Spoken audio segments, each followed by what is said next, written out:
তোমরা কি জানো আমাদের হাওড়ায় চলছে রথের মেলা? চলো তাহলে ডিটেলে বলি। হাওড়া ময়দান মেট্রোর ঠিক পাশে শরৎ সদনে চলছে এই রথের মেলা।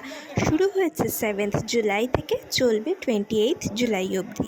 মেলায় ঢুকেই যেটা সবার প্রথমে তোমাদের চোখে পড়বে সেটা হলো একটা এসি হল, যেটার এন্ট্রি ফি 20 টাকা। আর এই এসি হলের মধ্যেই চলছে মেন এক্সিবিশনটা। ভেতরে ঢুকে দেখি কি নেই সেখানে।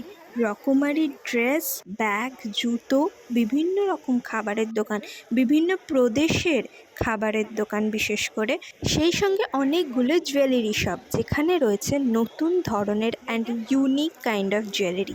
মেলার মধ্যে কিন্তু একটা লেদার ব্যাগেরও দোকান রয়েছে। আর দেখো দেখো এরা কি ক্লেম করছে। আর পুজোর আগে এইরকম একটা অফার যদি পাওয়া যায় তাহলে তো সোনায় সোহাগা। ঘর সাজানোর এত সুন্দর সুন্দর জিনিস আমি এর আগে কোথাও দেখেছি বলে তো মনে পড়ে না। এগুলো শুধু দেখেই চোখ জুড়িয়ে গেছে। আর এই সুন্দর ছোট্ট পোর্টেবল আয়রনটা মাত্র 650 টাকা। আর এই মেলার সবচেয়ে মজার জিনিস কি জানো? যে কোনো খাবারের দোকানের সামনে গিয়ে দাঁড়ালেই আমাদের ফ্রিতে সেই খাবারগুলো টেস্ট করাচ্ছে।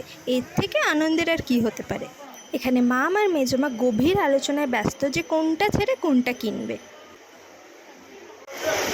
দেখো হাতটা, দেখো হাতটা।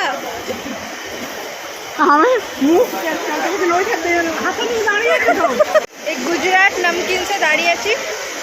মোটামুটি আমার ইভিনিং স্ন্যাকটা হয়ে গেছে, পেট ভর্তি হয়ে গেছে। ঠিক আছে, এখানে দাঁড়িয়ে এরা যে টেস্ট করিয়েছে, প্রত্যেকটা আইটেম একটু একটু করে দিয়েছে, আমার পেট ভর্তি হয়ে গেছে। এখান থেকে আমরা জিনিসও কিনছি। আর শুধু এই হলটা নয়, হলের বাইরেও কিন্তু বড় সড়ো একটা মেলা বসেছে। আর রথের মেলায় জিলিপির দোকান থাকবে না সেটা তো হতেই পারে। আর এই বাইরের মেলাটার রূপ কিন্তু আবার অন্যরকম। একদিকে গান বাজছে, সেই সঙ্গে মানুষের কোলাহল, বিভিন্ন রকম স্ট্রিট ফুডের স্টল, সেই সঙ্গে মকটেলের স্টল, বাচ্চাদের রাইড, কি নেই।